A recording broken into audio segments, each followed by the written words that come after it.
Caleb. Caleb. Caleb. Caleb.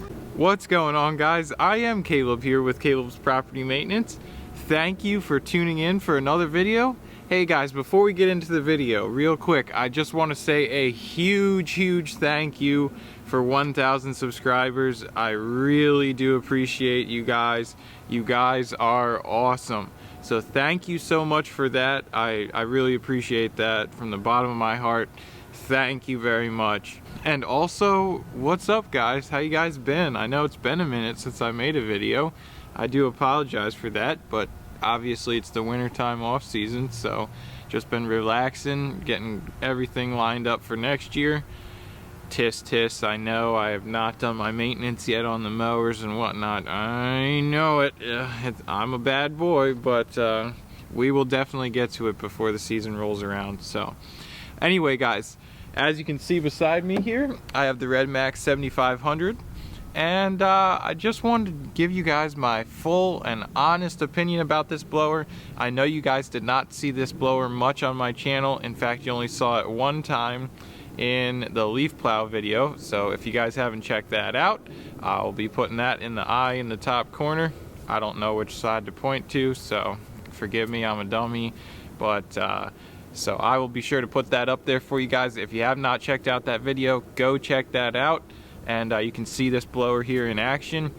And so I want to give you guys my full and honest opinion about this blower. And also I would like to extend a huge thank you to one of my customers. I do not own this blower as of today. I'm not sure what's going on with that, but I just want to say a huge thank you to one of my customers. He actually let me borrow this blower for the entire fall season. I really wanted to, because I wanted to give RedMax a try and see my thoughts on it. And because I had never used, well, I shouldn't say never, I used it. I used the RedMax several years ago for a very short period of time, but definitely not on leaves. So I want to see how a RedMax did on leaves. Now this is the 7500, so it's not the top of the line. I was not sure if he had the 7500 or the 8500. So once I found out it was the 7500, I was just a weeny bit disappointed, but I'm actually surprised at the power of this machine. So I just want to say, before we get into the review video, thank you to my customer. I know he's going to be watching this video. Thank you for allowing me to use this blower for the fall season. I really appreciate that. So let's get into the review. Alright, so I'm not even going to talk about specs here. Well, actually, since the label is right here, I can see it. 66cc engine, and this one was manufactured in October of 2011. So it looks pretty good for its age, but it is from 2011. So I'm not sure what changes RedMax have made on this blower since 2011, but this blower was manufactured in October of 2011. So, and naturally the 7500 sticker fell off. Okay, things that I like about this unit. Obviously you guys know I run Steel, and Steel says that they have a translucent fuel tank, but I would beg to differ. It's very hard to see how much fuel you have in the tank. RedMax, you can clearly see there. It is like amazing. Also, the size of the tank is good, especially if you're going to be doing fall cleanups. I love the size there. Another thing that I really like about it, and for those of you guys know, like I said, I run Steel, so I love this super heavy duty professional air filter. It has a paper element in there as well as an outside foam, so it's basically the exact same as my air filters on my mowers. I love that RedMax did that. That makes it so much better. Just the way that, because this is a larger air filter, you can go longer before you have to change it, and thus making it good for the professional who's using it every day. I know for a fact that the starter is like bulletproof. These things never break. The rope may break, but the starter itself never breaks. So that's another thing I really like about it. Also, you can see these pads here. Super thick and comfortable. super comfortable compared to the steel. The steels are about half this thick. It's crazy. This is awesome. As well as this back pad. Now they could do a little bit improving on the back pad itself. I mean it seems like squishing it seems comfortable, but on your back it's not quite the same. So, but what I really love about this back pad is you got that air vent down there at the bottom that puts a little bit of air out onto your back. So in those warmer days, especially in the summertime, it's going to come in really handy if you have some air coming out onto you to cool you off. I think that is genius. I am not sure why steel has not come up with a way to do that.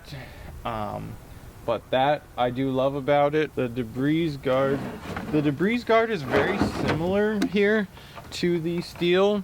One thing I will say about it is it also draws in air from these holes right here. So if the debris guard does get partially clogged, it still has the capability to suck in air through there. That is something I also like. Before we move on to the things I dislike, one last thing that's really good is how easy this tube can flex. So when you're swinging it around, it flexes really well. That I also love about it, and that's basically wraps up what I love about it. Now what I dislike about it. So me being a nice guy, and obviously this, like I said earlier, this is not officially my blower yet. I still have to figure that out with the customer. Me being a nice guy, however, I did change the air filter, the spark plug, and the fuel filter.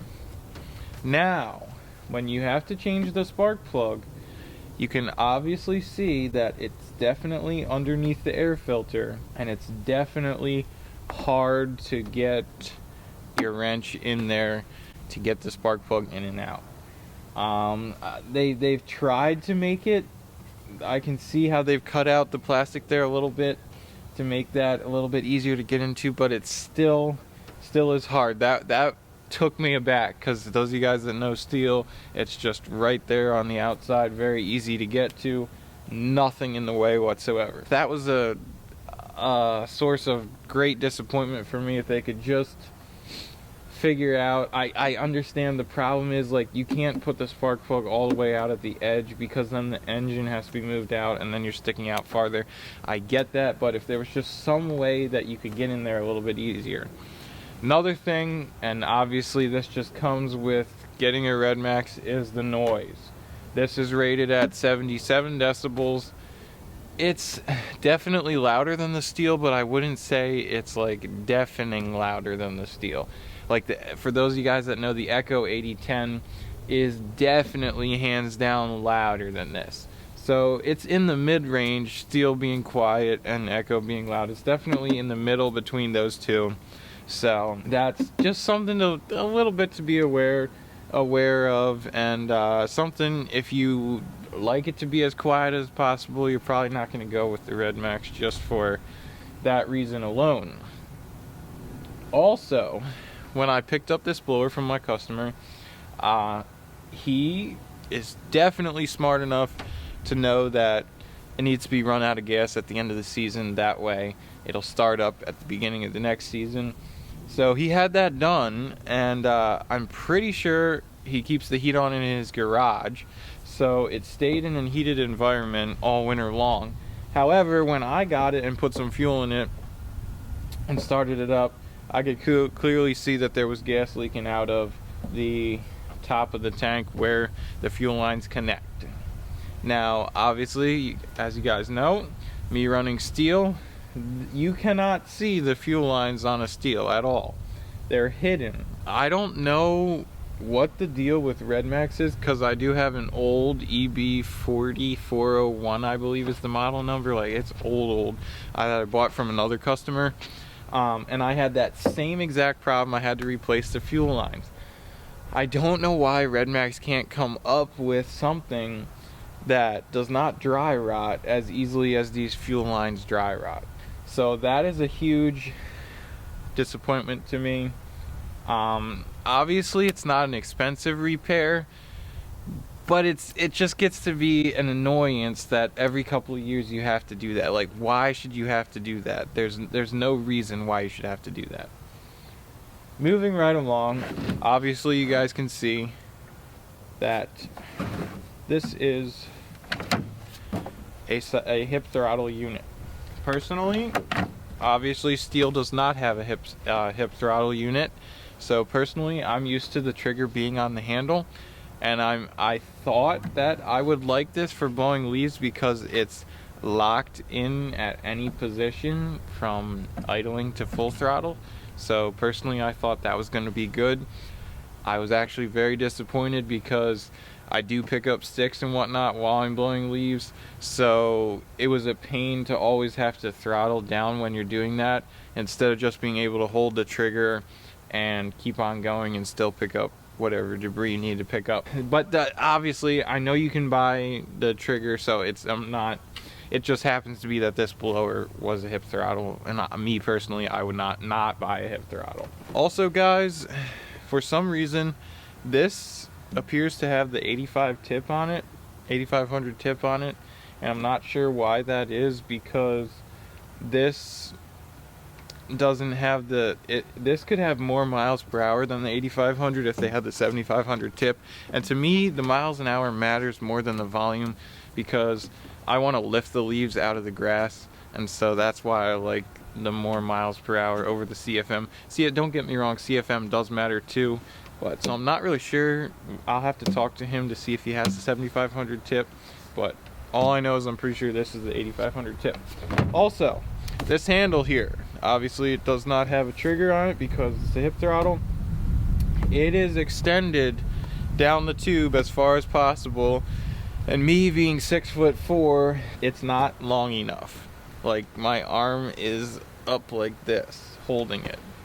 I wish there was a way, and maybe the 8500 is better, or the 8550, I don't know. I just know on this blower the handle does not extend down far enough.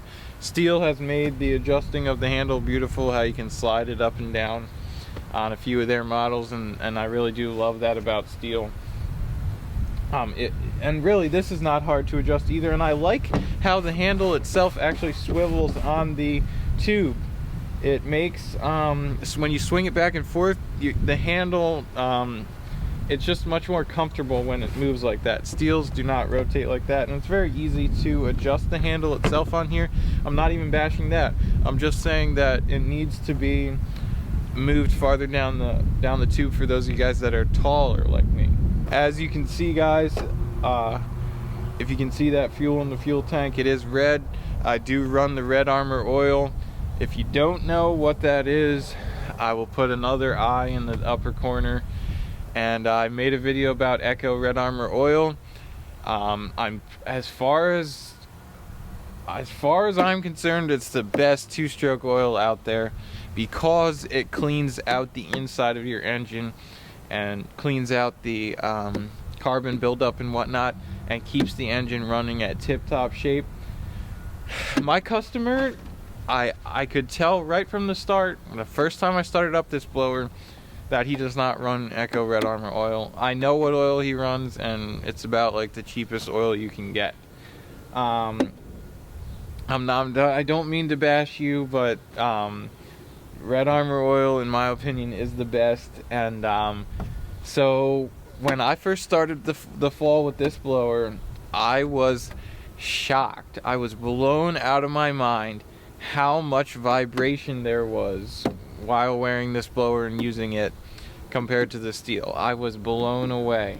I said to myself, if this is really what people have to deal with on a daily basis, I don't know why anyone would buy RedMax in their right mind. There's no way. No way.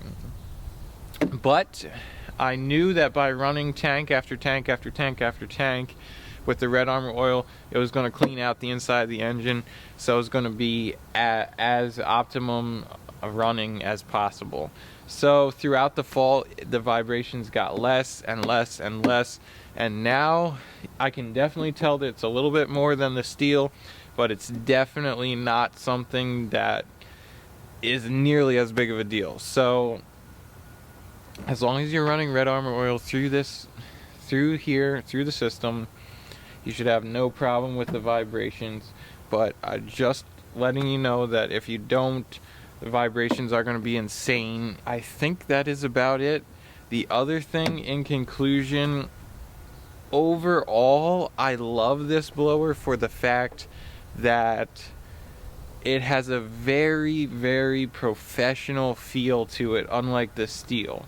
The steel has like a luxury feel to it. And those of you guys that have run both, you know exactly what I'm talking about. It's very hard to describe, but this has a very, very professional feel, and in my honest opinion, I would not mind throwing down $550, $600 for the 8500 or whatever it is, whatever the price point is on that unit. And I even saw some guys in I believe it was a forum or a Facebook group, I'm not sure, and I'll wrap this up, guys, in just a minute. But I even saw some guys saying that they run steel in the summertime and then RedMax for the leaves. I think that's really good, because it seems to be, when I'm throttling this up and down all the time, it eats a lot more gas than if you just run it steady, wide open. Whereas the steel, it doesn't matter either way. So those are my thoughts, guys, on the RedMax 8500. Thank you so much for watching this video. If you're new to my channel, please don't forget to go down below and hit that subscribe button, and also click the bell right next to it. That way you'll get notified whenever I publish a new video. And also, guys, leave me a comment down below what you guys run for blowers, if you do run RedMax, and what's your thoughts on the RedMax blower. And let me know if some of the things that I hit on you would have hit on as well too. Guys, that's it. Thank you so much for watching. Have a great rest of your day, and we'll be talking to you guys very soon. See ya.